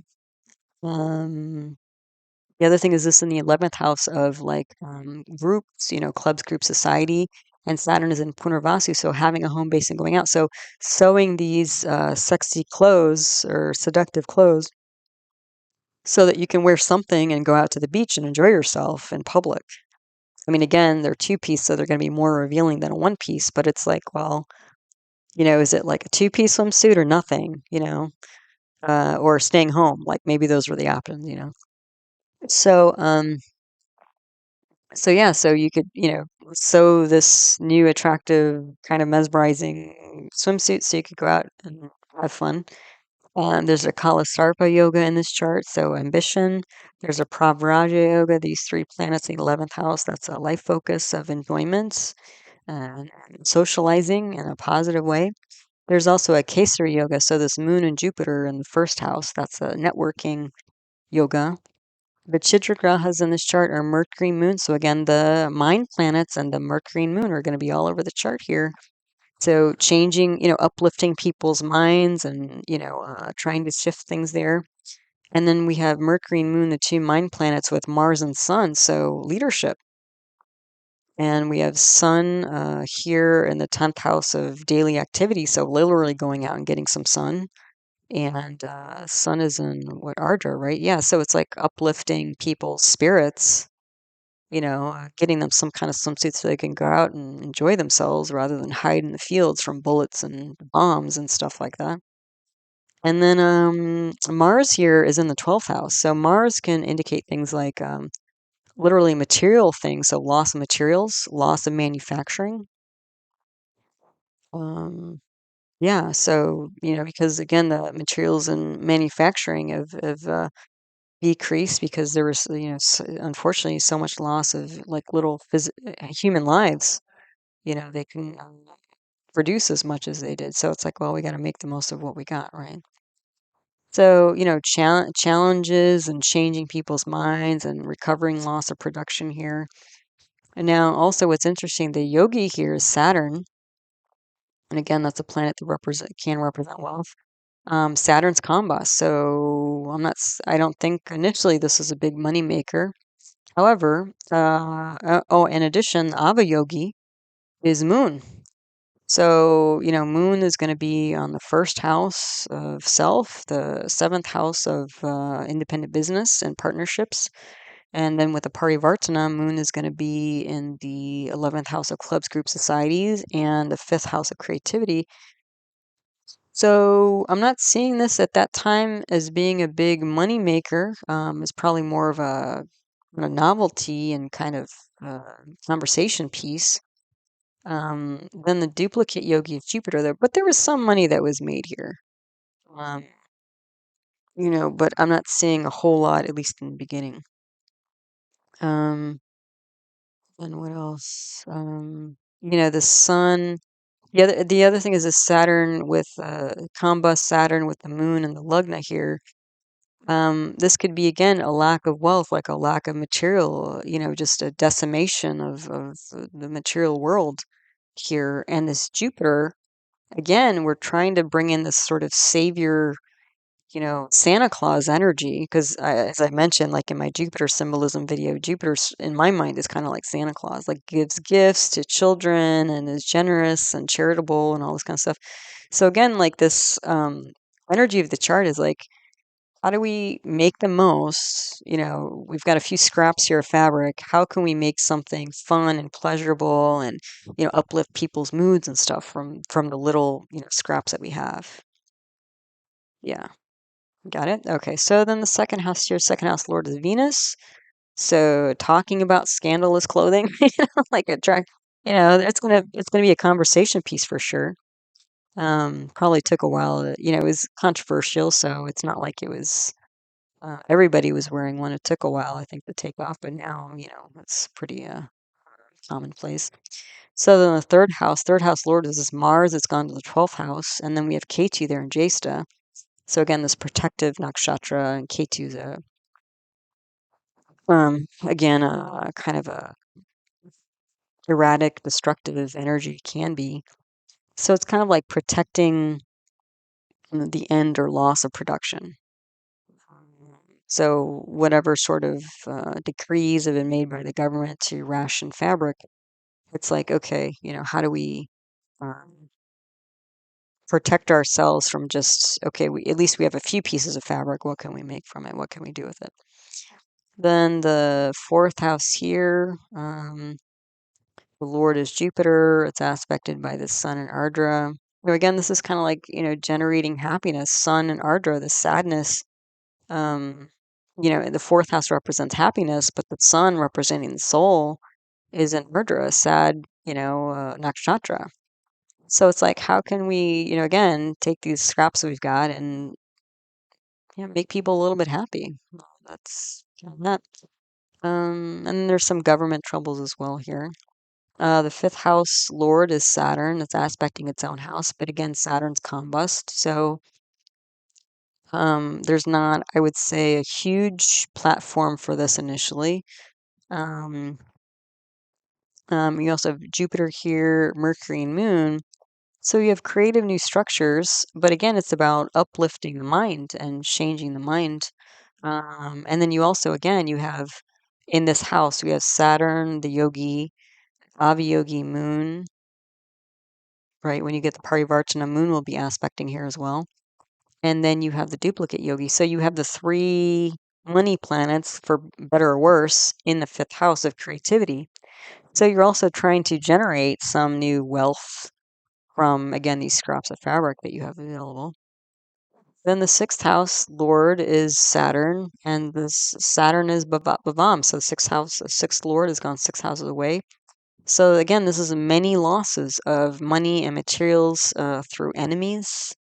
All just 4 years of war, it's all gone up in smoke. So they're just trying to salvage whatever material stuff they have. And then the seventh house here, the Lord is Jupiter, which aspects its own. That's going to bring it strength. And then you have Moon, Mercury, Mars also aspecting here. So again, this is going to be independent business and creating pleasure despite lack of fabric and manufacturing. Again, bringing happiness to people, so they can put on something and go, sit in the sun on the beach. Then the eighth house lord is Mars, and this is aspected by Saturn, what's debilitated. So this is long-term losses, and even I would say, you know, mental health issues, anxiety, depression, and also bureaucracy, like all this kind of long, crazy, time. And this is the Second World War. I mean, it's like, Europe saw two of these almost back to back. Um, that's a lot of loss to recover from and try to uplift people from. Then the ninth house here, the Lord is Venus. And then Rahu there is in Mrigashirsha. So there's like an effort here by authorities to find some kind of solution for clothing. And then there's Jupiter aspecting here. So again, there's some kind of again restrictions because you do have Saturn with Venus, but you're also trying to find some sort of solution to the lack of materials here. And this is even on the government's part. So I don't know if there was any kind of government involvement or sponsorship, or at least there was an attempt, even if it wasn't the government itself, just overcoming government restrictions. Um, or trying to make the most of government restrictions. You could kind of see that here. Then the 10th house lord is Mercury, sun is an Ardra, bright new ideas. Because Mercury, I mean, Ardra can symbolize sadness, but it can also symbolize like psychology. And it can also symbolize like electric thoughts and electrifying, kind of brilliant ideas and that sort of thing.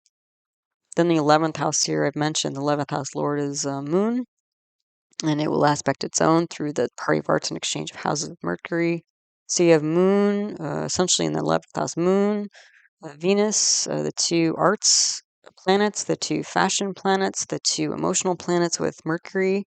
So the two moon planets, Moon and Mercury, with the combust Saturn. So this is like shocking public fashion with no boundaries and supportive talk, and trying to recover loss of funds. Um, yeah, and again, just trying to cheer people up, make them a little bit happy. And then the 12th house here, 12th house lord is Sun in Ardra. Again, just, I almost think like losses of soul, losses of spirit, like, pretty devastating time trying to recover from that. And Mars is in Purva Falguni. So even though there's this loss of material things and property and stuff like that, it's like Purva Falguni is enjoyment. Like it's a hammock, the symbol of that nakshatra is a hammock and enjoying the finer things of life and, you know, uh, going out and still enjoying oneself. So, yeah, I could see this as being like a loss of manufacturing luxury materials, and the recovery of all that. So, yeah, debut of the modern bikini,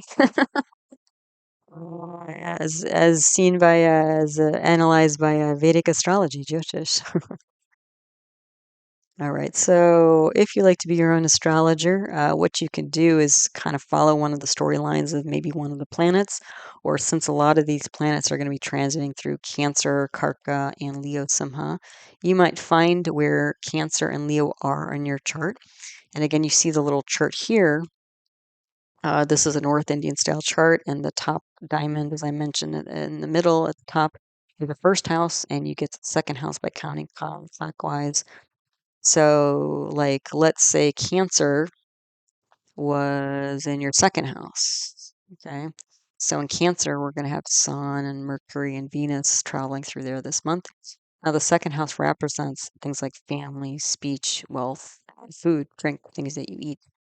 So, that could represent, again, if it's Cancer there, this could represent like, spending more time with family, the inner circle, talking, having conversations, enjoying meals together, that kind of thing. Got it? So, again, I've just written a few words for each house. Now, I do have videos on almost all the houses by this point. I think I'm up to house number 10, so I just have the 11th house and 12th house to do. But I have a whole playlist on houses and houses or bhavas, as they're known as in Sanskrit. So you can find out a lot more on the symbolism of each house. So I've written here the first and seventh house, a few words, second, eighth house axis, a few words, third, ninth house axis, a few words. Then on the next slide, we get the other axis. So 410 axis, the 511 axis, and the 612 axis. So again, you can bring a little bit more of a personal read on the energies I've talked about. So I'm mostly looking at kind of a collective energy. But and then the other thing that's important if you like to be your own astrologer is you really want to take notes on, as I talk about these different planets, watch some of these planets and learn about their symbolism, learn about the symbolism of your houses, where these planets are transiting through, and then make notes on how what you see in your own life coming about. And that's how you can, get more in tune with symbolism here. And it's not so much of an abstract theoretical exercise, but it's like developing a friendship, right? With anybody, a relationship. It's like the more time you spend with planets and the more time you spend with houses and charts and stuff like that, like, they'll start to, talk to you. It's like they'll start to reveal their secrets. Like you just kind of know them in and out as opposed to like from far away, if that makes sense. So, yeah, so developing relationships with planets and charts and even the Jyotirvidya. The Jyotirvidya is kind of like the spirit, I think of it that way, the spirit of Jyotish. That's how you really get to know Jyotish itself. All right, so as always, thank you so much for stopping by and listening to one of my talks. I appreciate you being here. All of my teaching videos on the subject of Vedic astrology are on my concept playlist. They can all be found there. Also, I have a list of all the charts of famous people, places, and moments in time that I've analyzed on the channel in my birth chart archive list 2024 video. So if you want more birth charts, you can find a list there and the videos you can find them in because it's not always obvious from my video titles. Like, for example, these monthly videos, I usually have like 3 or so charts, but you would never know from the title video that I've got 3 charts in the video that I've looked at. I do offer individual birth chart readings. If that's of interest to you, you can. I do those live on Zoom and as pre-recorded video. If that's of interest, you can email heartlightaster@yahoo.com for more info. I do have another YouTube channel on natural medicine where I talk about other Vedic arts such as Ayurveda, traditional Indian medicine, and yoga, and then other paradigms of medicine like homeopathy and naturopathic medicine. The name of that channel is Nature Source Care, so that's out there too if that's of interest. So, also thank you and all the different ways that you support my work and the channel. Subscribing to the channel, watching videos, liking videos, posting comments, questions, um, asking about birth chart, personal birth chart readings. Some people send in very generous donations. So, all the different ways that you choose to that are true to your heart, that you support me. It's all very much appreciated. So thank you for all of it. And as always, I hope you found this talk helpful, useful, and interesting to you as you learn to navigate the energy cycles of your own life. All right. So until the next one, take care. Namaste.